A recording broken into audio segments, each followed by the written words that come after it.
অঙ্কটা কি বলেছে না, দুটি তারের দৈর্ঘ্য, ব্যাস ও রোধাঙ্ক প্রত্যেকটার অনুপাত 1.3। অপেক্ষাকৃত সরু তারটির রোধ 20 ওহম হলে তাহলে অপর তারটির রোধ কত? তাহলে আমি যেরকম করি সেরকম করব। এর পাশে হচ্ছে আমার সরু তার থাকবে আর এর পাশে আমার মোটা তার থাকবে। ঠিক আছে, এখানে একটাই জিনিস বোঝার, সেটা হচ্ছে সরু তার আর মোটা তারের মধ্যে মোটা তারের ব্যাসটা বা ব্যাসার্ধটা কিন্তু বেশি হবে। ঠিক আছে, এইটুকু শুধু মনে রাখলেই হবে। এমনি তাহলে সাধারণ এমনি সূত্র রোয়ের কি না, রোয়ের সূত্র হচ্ছে রো এল বাই এ। এই সূত্র দিয়ে আমরা করব। আবার এটাকে আমরা কি বলি না, rho L divide by pi R square, এটা ব্যাসার্ধ। ব্যাস এই সূত্র দিয়ে আমরা করব। তাহলে প্রথমে আমি এখানে প্রথমে সরু তারের রেজিস্ট্যান্সটা আমাকে কত বলে দিয়েছে, 20 ওহম। আমাকে এর রেজিস্ট্যান্সটা বার করতে হবে। তাহলে মোটা তারের R2 ইকুয়াল টু কত সেটা বার করব। L1 সমান 1, L2 সমান কত 3। এবার চলে আসবো R1 সমান 1, R2 সমান অবশ্যই কিন্তু 3 হবে।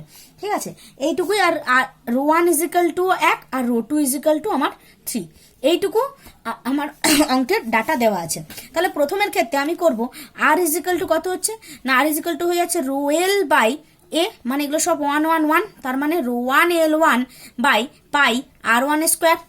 ঠিক আছে, আবার সেকেন্ড ক্ষেত্রে আমার কি হয়ে যাচ্ছে না, R2 ইজিক্যাল টু, এখানে R2 ইজিক্যাল টু কত হয়ে যাবে না, rho 2 L2 by pi R2 square. ঠিক আছে, তাহলে আমি এটা লিখি R1 বাই R2 সমান, আমরা কি করি যেটা আছে সেটা লিখি, R2 বেলায় উল্টে দিই। তাহলে এখানে করব রো 1 L1 পাই R1 স্কোয়ার ইন্টু, এটা উল্টে গেলে পাই R2 square into rho 2 L2।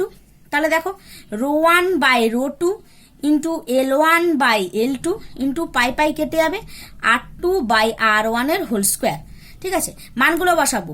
Rho 1 আর রো 2 মান কত হবে 1/3, L1 বাই L2 মান কত হবে 1/3, R2 এর ভ্যালু কত 3। তাহলে 3 ডিভাইড বাই 1 এর হোল স্কোয়ার, তাহলে কত হচ্ছে 1/9 ইন্টু 9/1। তাহলে এখানে কত হয়ে যাচ্ছে 1। তার মানে R1 by R2 equal to কত আসছে আমার 1। তাহলে R1 ইজিক্যাল টু R2। তার মানে রেজিস্ট্যান্সের কোনো পরিবর্তন কিন্তু হবে না। আগে যা রেজিস্ট্যান্স ছিল এখনো সেম রেজিস্ট্যান্স থাকবে, যদি দৈর্ঘ্য, রোধাঙ্ক আর ব্যাসকে 1:3 অনুপাতে করা হয়। এরপর আমরা আসবো পরের অঙ্কটা। পরের অঙ্কটা কি বলেছে দেখো না, 24 সেন্টিমিটার দৈর্ঘ্য, 0.03 সেন্টিমিটার ব্যাস এবং 162 ওহম রোধের একটি তারের উপাদানের রোধাঙ্কটা প্রথমে আগে নির্ণয় করতে বলেছে। তাহলে সিম্পল আমরা আগে রোধাঙ্ক নির্ণয় করব। সেক্ষেত্রে আমরা ডাটাগুলো একটু লিখে নেব। তাহলে এখানে ডাটাগুলো একটু লিখে নিই। রো এল ইজিক্যাল টু কত বলেছে না, 24 সেন্টিমিটার। ব্যাসটা বলে দিয়েছে, তাহলে আমি একদম ডাইরেক্ট ব্যাসার্ধ লিখবো 0.003/2 সেন্টিমিটার, দ্যাট ইজ 0.0015 সেন্টিমিটার। এটা আমি ব্যাসার্ধ পেয়ে গেছি। আর আমাকে কি বলেছে, রেজিস্ট্যান্সটা বলে দিয়েছে, আর সমান বলে দিয়েছে 162 ওহম। তাহলে আমি কি জানি না, আর equal to rho L by A. ঠিক আছে, আবার এখানে করব rho L by pi R square. সেখান থেকে আমি রো এর ভ্যালুটা বের করবো।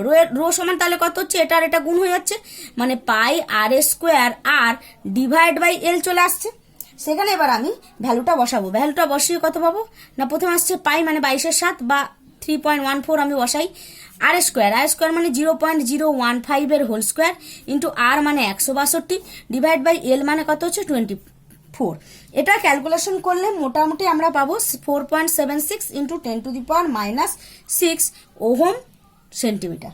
ঠিক আছে, এটা কিন্তু রোধাঙ্কে আমি পেয়ে গেলাম। এটা হচ্ছে রো এটা পেয়ে গেছি। এরপরে অঙ্কটা কি বলেছে আবার আমরা পড়বো। ঠিক আছে, এরপর অঙ্কটা কি বলেছে দেখো না, তারটির রোধ এত করতে হলে ওটিকে টেনে আরো কত লম্বা করতে হবে। ঠিক আছে, এক্ষেত্রে অঙ্কটা একটু বড় হবে। বলছে তারটির তার আমি কত করব, এবার তারটির তার আমি করে দিচ্ছি 288। দেখো রোধাঙ্ক সব তারের ক্ষেত্রে ফিক্সড, তাহলে আর আমি পেয়ে গেছি। এখানে R2টা আমাকে করে দিচ্ছে কত না, 288 ওহম। একটা কথা এখানে মনে রাখতে হবে, তারটা কিন্তু একই আছে, শুধুমাত্র তারের দৈর্ঘ্যটাকে টেনে বাড়ানো হয়েছে। তার মানে তারের ভলিউমটা মানে আয়তনটা একই থাকবে। তার মানে প্রথম ক্ষেত্রে যদি ভলিউম V1 হয়, দ্বিতীয় ক্ষেত্রে ভলিউম হবে V2। এক্ষেত্রে তারটা কিন্তু সরু একটা চোঙের মতো হবে। তাহলে প্রথম ক্ষেত্রে আমি লিখতে পারি pi R1 square L1 equal to pi R2 square L2। ঠিক আছে, এখন থেকে দেখো, যেহেতু আমাকে তারের কোনো দৈর্ঘ্য বলে দেওয়া হয়নি, ঠিক দৈর্ঘ্য বলে দিয়েছে কিন্তু দৈর্ঘ্যটা আমাকে বের করতে হবে, কিন্তু কোনো ব্যাস বলে দেয়নি, ব্যাসও বলেছে হলেও আমি এখানে এটা বার করতে পারবো না। এটা কিভাবে বার করবো না, আমি just R1 square L1 equal to R2 square L2 এইভাবে কিন্তু আমরা এটাকে বার করে নেব।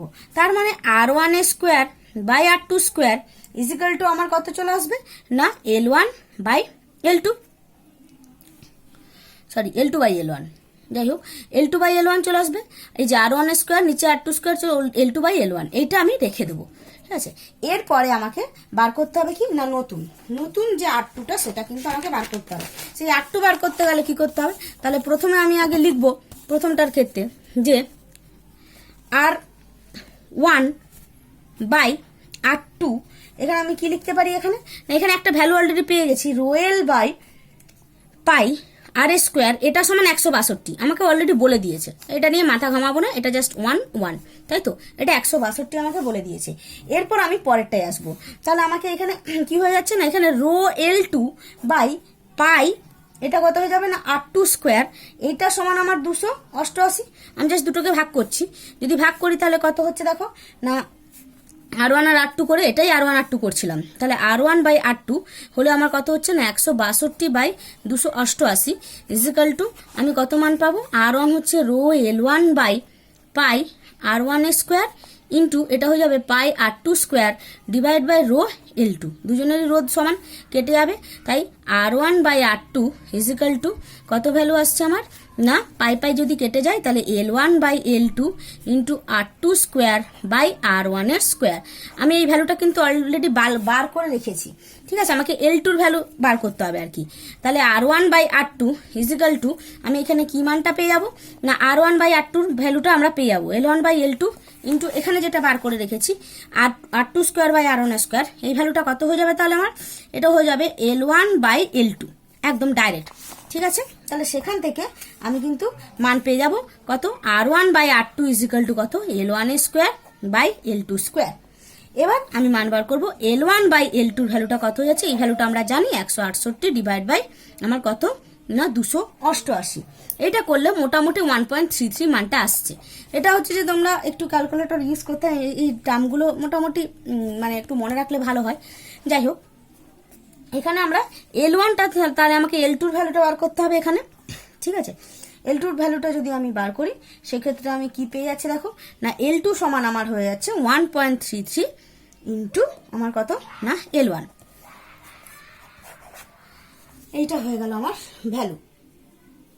এরপরে আমি মান যেটা বসাবো সেটা হচ্ছে যে কত, তাহলে এখানে আমি এই ভ্যালুটা জানি, তাহলে L2 ইজিক্যাল টু আসছে 1.33 ইন্টু 24, L1 বলে দিয়েছে, সেটা হলে আমরা পেয়ে যাচ্ছি 32 সেন্টিমিটার। তাহলে দেখো তারটা কত ছিল 24 মিটার, তাকে কতটা 24 সেন্টিমিটার, তাকে কতটা বাড়াতে হবে 32 করেছে, তাহলে বাড়ানো কতটা হলো না, বাড়ানো হলো কত না 32 মাইনাস 24, দ্যাট ইজ 8 সেন্টিমিটার কিন্তু লম্বা করলে তবে আমরা 288 ভ্যালুটা পাবো। এরপর আমরা পরেরটাই চলে আসি, দেখো বৃত্তাকার প্রস্থচ্ছেদে তারের রোধ 2 ওহম বলে দিয়েছে, তারটির দৈর্ঘ্য এবং প্রস্থচ্ছেদ দুটি অর্ধেক করা হলো। তাহলে আমরা জানি R ইজিক্যাল টু কত রো এল বাই এ, এটা আবার rho L by pi R square, এটা এবার এটা হচ্ছে প্রথম ক্ষেত্রে, এটা আমাদের প্রথম ক্ষেত্রে এই কেসটা পেলাম। দ্বিতীয় ক্ষেত্রে কি হবে, আমরা জাস্ট এটাকে যদি বলি R2 ইজিক্যাল টু কত হবে রো তো একই থাকবে কারণ একই তার বলেছে, সেই জন্য এটা L2, এটা পাই R2 স্কোয়ার যদি করি তাহলে দেখো এখানে আমরা কি হচ্ছে, তাহলে রো এখানে কি বলেছে তারের রোধ এত, তারের দৈর্ঘ্য এবং প্রস্থচ্ছেদের ব্যাসার্ধ দুটি অর্ধেক করা হলো। দৈর্ঘ্য যদি অর্ধেক করে তাহলে L/2, আর প্রস্থচ্ছেদ অর্ধেক করলে পাই ইন্টু R/2 এর হোল স্কোয়ার। তাহলে এখানে কি ভ্যালু আসছে না আর, যদি এগুলোকে R1 বলি তাহলে এখানে একদম ডাইরেক্ট করবো, R2 ইজিক্যাল টু আমার চলে আসছে rho L divide by pi R square, নিচে 2 আসছে উপরে 4 উঠে যাচ্ছে, তার মানে উপরে আসছে 2 rho L by pi R square, এই ভ্যালুটাই হচ্ছে আমার আর। তাহলে R2 ইজিক্যাল টু কত আসছে 2 ইন্টু আর, মানে আগের তুলনায় কিন্তু আমার রেজিস্ট্যান্সের ভ্যালুটা বেড়ে যাচ্ছে, এইটাই হলো অঙ্ক। এরপরে দেখো একটি পরিবাহীর আমাকে কি বলেছে না, একটি পরিবাহীর আমাকে দুই প্রান্তের বিভব প্রভেদ ভি সমান বলে দিয়েছে 1 ভোল্ট, ঠিক আছে, অ্যাম্পিয়ার মানে কারেন্ট বলে দিয়েছে আই সমান কত না 0.2 অ্যাম্পিয়ার, বলছে একটি পরিবাহীর দুই প্রান্তের বিভব প্রভেদ 1 ভোল্ট এবং এর ভিতর দিয়ে 0.2 অ্যাম্পিয়ার তড়িৎ প্রবাহিত হচ্ছে, পরিবাহীর রোধ কত, একদম সহজ অঙ্ক, ভি ইজিক্যাল টু আইআর বসাবো, ভি ইজিক্যাল টু আইআর বসালে আমি কি মান পাচ্ছি দেখো, তাহলে এখান থেকে আমাকে কি বার করতে, আর এর ভ্যালু বের করতে বলেছে, আর equal to V by I, V by I বসালে 1 ডিভাইড বাই 0.2, 0.2 এর ভ্যালু বসাও তাহলে 1 divide by 2 that is 5 ohm, ব্যাস এই অঙ্ক মোটামুটি শেষ। এরপর আমরা পরেরটাই আসবো।